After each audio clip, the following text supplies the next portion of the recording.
Part of what I do is I run a Facebook page called BC Crime Watch, and I run into a lot of scams out there. And so this is part of it. And coincidentally, March is actually Fraud Prevention Month. I didn't know that. I like to think that they called it Fraud Prevention Month because I planned this in March, but I don't think the federal government did that. Hey, it works on this computer. Wow, it was the other computer that was a piece of crap. So anyone can be a victim. Scammers are always adapting and improving their techniques. AI is becoming a big issue within scamming as far as creating fake profiles and even voice cloning. Scammers can and will pretend to be anyone, be it officials, friends, family, and even you. Recently, the Delta Police actually had a press release about scammers pretending to be them using caller ID cloning. Scammers do not care who you are or how much money you have or do not have.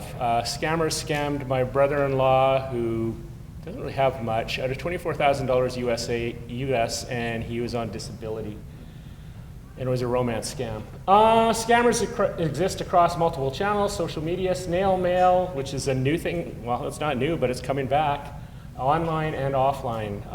Scammers know no geographic boundaries. The scammer that hit my brother-in-law, we believe, was in Ghana.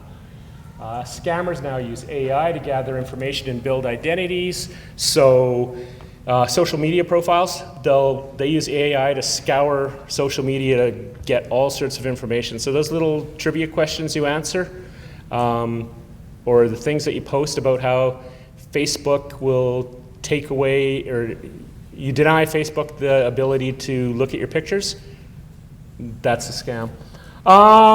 So preventing fraud, stay informed about new scams and how to avoid them. The Canadian fraud, I can't remember what they're called. I've got their link at the end of this.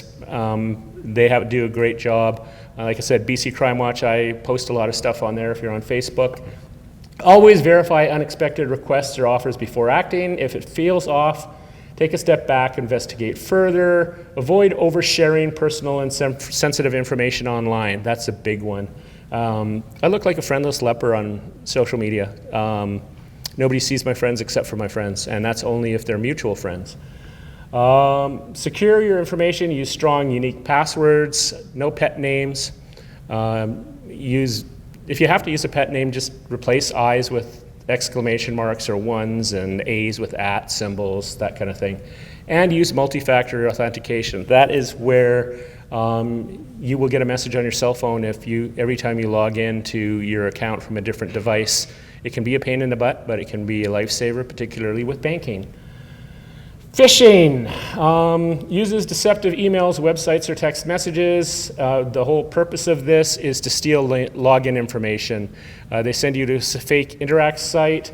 There's marketplace scams out there where they'll pretend they want to buy something off you, and then they'll send you either a deposit or they'll send you payment, and it's a fake Interact link. It looks like the real thing, but it just collects your passwords. Tax refund scams that are parking tickets, this is the same thing. QR codes, which is called quishing. When I first started talking about this, IT guys were saying I was full of crap, except for one guy I know.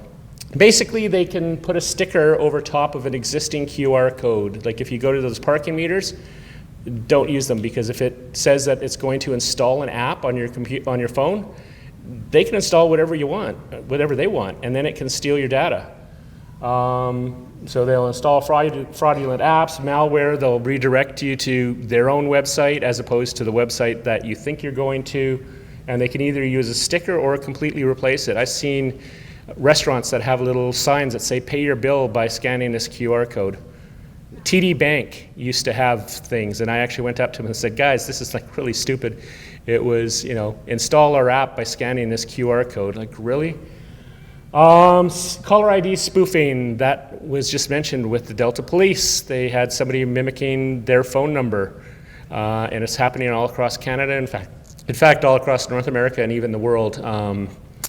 And they're not even local. And the thing is, people will sit there and, my phone number has been spoofed. I got a phone call the other day from someone saying, you just called me, and he was in Ontario. It's like, no man, I didn't. That was a scammer who was spoofing my number. So if you block that number that just called you, you could very well be blocking a friend or a family member because that's not the real caller. SIM swapping, it's a similar thing, and they'll call you up and get lots of information out of you and then contact your cell phone company and say that you lost your phone, and they request a new SIM card, and they now receive all of your calls, including your two-factor authentication or password reset messages. Tech support scams, they just pop up windows that say your computer is infected. It's not. I remember the first time my mom got one, when she got her computer for the first time. She said, yes, she told me that my computer was infected. Who did? On the computer, she did. It's like, who's she? And she goes, but I didn't trust them. It's like, okay, that's all that matters. Identity theft. So they will steal social media profiles. So sometimes with marketplace scams, they've got profiles that have been around since 2007 are worth a lot of money on the dark web, because scammers will buy them after somebody hacks them, and then they will go out and do their marketplace scams, and people will trust them because their profile has been around since 2007. Unfortunately, it's been stolen, and I've had friends who have had their accounts stolen, either weak passwords. One case, he was actually sent a text message from somebody who cloned a friend, and that message had a link in it that actually, basically gave away his login information somehow. I don't know how he did it. I think he says he just opened a picture, but I don't know the whole scoop. But he lost his account. All his friends were getting scam text messages with the same link. So they're out there looking for account profiles to steal and then sell. Scammers create social media profile cloning. They'll create fake yous. So if you have your friends list public, they will, and a lot of your pictures, they'll create you, and then they'll send friend requests to all of your publicly listed friends, who will then think it's your new profile, and then they will say, oh, hi, by the way, I found this great investment opportunity, or here's a link, click on this, or anything. Basically, they aim to deceive your friends. So if you like your friends, hide them. Grandparent and emergency scams. This one's particularly sad. Once again, uses social media. I remember a profile I saw where somebody it was a grandmother, she had shared a picture of her grandchild. Or no, it was a parent that shared a picture of their child and said, happy birthday to my son. And then her mother said, yeah, happy birthday to my lovely grandson, and then mentioned his nickname. And his real name was there as well. They knew his age, and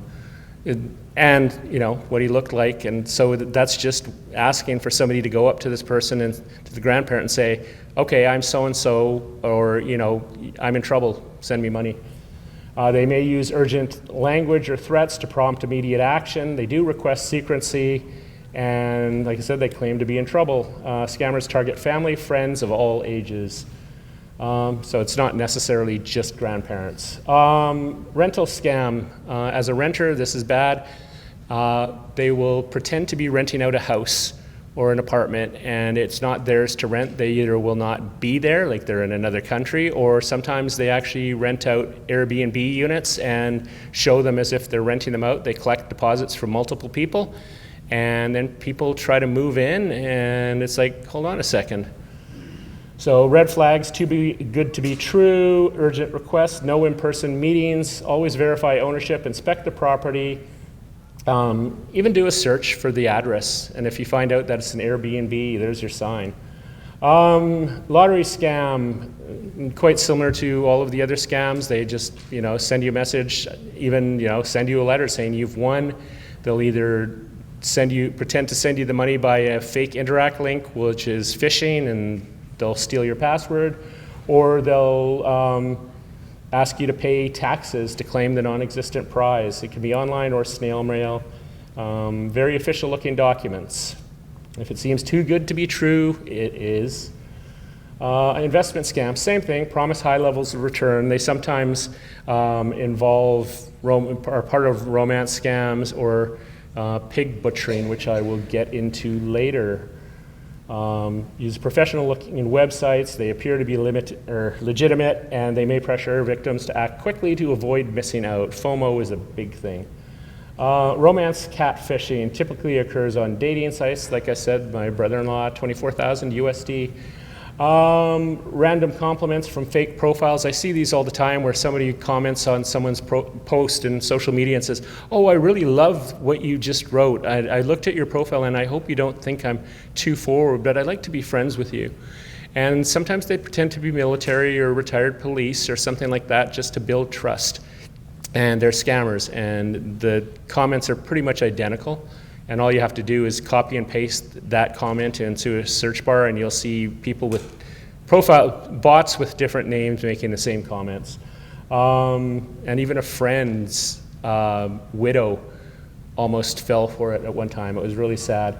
And they eventually ask for money, citing emergencies or travel expenses. They may persist for years, months, causing significant or financial emotional damage. And when it goes on for a long time, it's called pig butchering, because it seems like an odd term, but basically it's a long-term grift where they will drain you slowly and consistently so that you don't notice, and they really want to keep you on for as long as possible. They'll request secrecy. In the case of my brother-in-law, people were telling him he was being scammed. He never even spoke to this person. He was just sending messages. He thought he was married to her.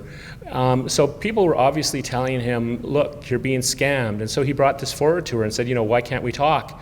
And then, of course, she'd use this, the fear of rejection and say, "Well, if you trust them more than me and you don't love me, then fine." And, so at that point, he was backing down because he didn't want to lose her. So that's extreme emotional manipulation. She asked for money for surgeries, for medical conditions, a wedding dress. He paid for a wedding dress because he thought he was married to her. Sextortion, this one is really sad. There's a lot of information on this out there. There's been some cases where some terrible things have happened because these scammers will target teens and sometimes adults as well. So just be aware of this. If you've got kids, just look for the signs of just drastic behavior changes. And sometimes they'll start with romance scams, then get them to send a picture, and then, there was a famous story where somebody was from Denmark or Holland, I think it was Holland, and he did this to a local girl, and sadly, well, we won't go there. Job employment scams offer attractive job opportunities. I see those ones all the time on social media. Generally, they will say, "DM me." They won't leave a phone number. They'll say you work from home. They'll make it sound really, really appealing. They use it to collect personal information for identity theft. It can also involve money laundering or being a money mule. Money mule scams. So what are they? Criminals recruit people to transfer illegally obtained money on their behalf. Job scams offering to work from home. They can use romance scams as well, saying, "Hey, I can't use a PayPal account because I live somewhere else and they don't allow it. Can you transfer the money for me?" And sometimes they're just saying, just to avoid a tax thing, "Can you help me out? And I'll give you a kickback." You won't get a kickback. Marketplace scams. So they use fraudulent websites or listings on legitimate platforms like Facebook. They sometimes use new profiles. They also use legitimate profiles that were stolen, as I mentioned before. They offer suspiciously low prices. They may either never deliver the items, they'll send you counterfeit goods, or I think I mentioned before, it can also involve going the other way around, where you're offering to sell something and they will send you a link saying that they're paying for it, but it is a phishing scam. It'll lead to another website and steal your login information for your Interac. One way around that is using immediate deposit, or basically it deposits right away without you having to do anything. Event ticket scams. I saw some on the posting for this event. People were saying, "Oh, I can't go, I've got tickets for sale." It's like, dude, it's a free event. And at one point I said, "Is your mother proud of what you do for a living, you low-life scum?" And the thing is, even though I did that, I did it knowing that it was a bot. There's no person involved really other than somebody who programmed it. All they do is they send this thing out there and it looks for keywords like events. It's all AI driven.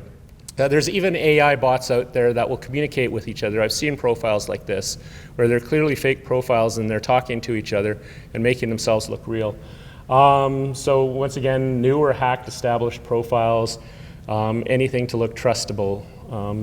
Barnside Festival had a whole bunch of those. Puppy scams, they use cute photos of dogs and even cats, stolen from legitimate breeders. Once again, they'll ask for money up front to reserve the pet, and you'll never get it. Key signs of this is there's multiple listings with the same photos, so you can do a search through TinEye. You can also do a search on social media for the exact same wording. Chances are you'll find multiple profiles with exactly the same ad, word for word, except for maybe a different town. Door-to-door scammers, so home repair service call fraud. They go door to door. They say your furnace is broken or your roof is leaking. They use high pressure tactics. I've seen them say, oh, we're doing work in your neighborhood. No, they're not. They're just going door to door. They may potentially be legitimate, students doing the sales, but they're working for a company that teaches them how to lie, and that's not. One in our neighborhood was going around, I think you might remember that, where they were going up to people, they were asking people to use their bathroom, and multiple people were next door to each other, and the person was hanging around for an inordinate amount of time, potentially to look at information and get names, because they'd go to the neighbors and say, oh, I was over at your neighbor's house, John. And they'd start telling stories, and they're just doing this long, wound-up tale. It's quite intricate. Miracle cures, so health and medical scams. I see far too many of these. Snake oil salespeople. I saw one in a Facebook group in Delta. At this point, my wife had major headaches. It turned out to be a brain tumor. It caught my attention when the person said, I can cure headaches. And then I looked into it and it's like, hold on a second, this is an MLM scam. This person is straight out of high school. She has no medical training. And she's pretending to be able to cure some pretty serious things. They pressure you to act quickly, fake online pharmacies, cheap drugs, although that's more of a US thing. Promise to treat multiple unrelated conditions with some miracle powder. Yeah, okay. Psychic or fortune telling. Some of that can veer on entertainment, so I'm not really going to get into that too much, but I do see the ads around. And there's people that say they can, lift curses, put curses on people, bring back, get love, people who dumped you to love you again. Yeah, okay. And there's always flyers in parking lots. I actually called one up one time and said, and the person got really mad at me. I said, if you were really good at what you did, you would have known that I'm not interested in your crap. Oh, the person was mad. Oh, and then they said, well, what's your license plate? So we won't do that again. I go, well, if you're a good psychic, I'm thinking what my license plate now is. What is it? And then they hung up. Tax scams, same thing as before with all of the other scams. They send text messages, emails. CRA recently had one where they were pretending to be a tax, there it is on the bottom, tax processing. So they were stealing login information, and there was a big warning about that. And sometimes they'll just, phone and say you owe money. This is the Canada, well, sometimes they say Internal Revenue Service, and they're calling Canada, so they're not too bright. And they say, you need to call us, you need to pay up, or you will be going to jail. We'll send a sheriff to your door. Debt collection scams, same thing. They threaten to send people to your door, say you owe them money. When you don't, they pressure for immediate action. Sometimes even ask you to pay through gift cards. Yeah, that's not going to happen. Charity scams, they exploit natural disasters. Unfortunately, some of these are real charities, and these scammers will just go around pretending to be them, and it really screws up the legitimate charities. They even may provide fake tax receipts. ATM skimming, they'll put a little reader, and these chips cost $7 or less. They're very small. I've bought them for other projects that I've done, and they're ESP32 is one of them. And you can do multiple things with them, including a fake card reader. So it just sits there and scans the card as it goes through. And there's some technologies like Apple Pay that say they're immune to that, which they may be, but eventually they may not be. So just be cautious. Keep an eye on your credit card statements. It's really that easy. And your bank statements for any odd charges. They're constantly evolving, and never assume your tech is safe. Old school scamming. So parking lot product sales. I remember almost buying some speakers once when I was 20 years old. Snail mail inheritance scams. I've seen that where they send out a letter to people, and there's been quite a few of those that have come out. It really surprised me that this was happening. They basically say you've inherited some money, contact us. We're a law firm somewhere or other. Pickpocketing, distraction thefts. Distraction thefts can happen in stores as far as retailers, and pickpocketing the same thing. Parking lot charity scams, we see those all the time. They sometimes operate in teams, and they, bunches of them leave in nice cars.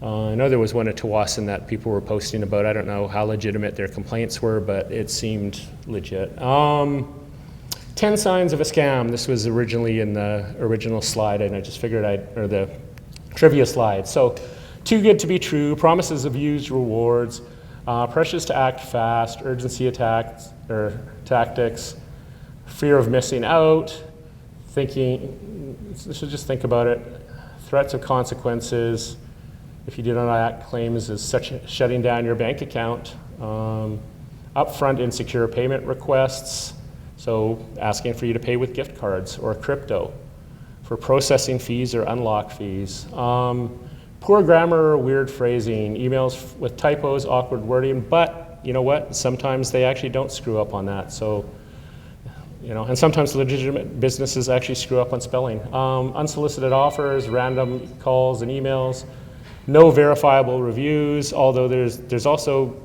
businesses out there that sell fake reviews on Google. Overly personal appeals, tugging at your heartstrings, sob stories, claiming they specifically chose you, inconsistent stories, just constantly changing. Lies trip over themselves.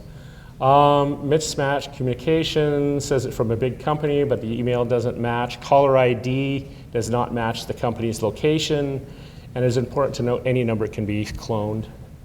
And so you have the power. If you fall victim to a scammer, do not feel bad. You are not the first. You will not be the last. And they do not care about you or who you are. It's not personal. You do not owe them anything. Report their butts.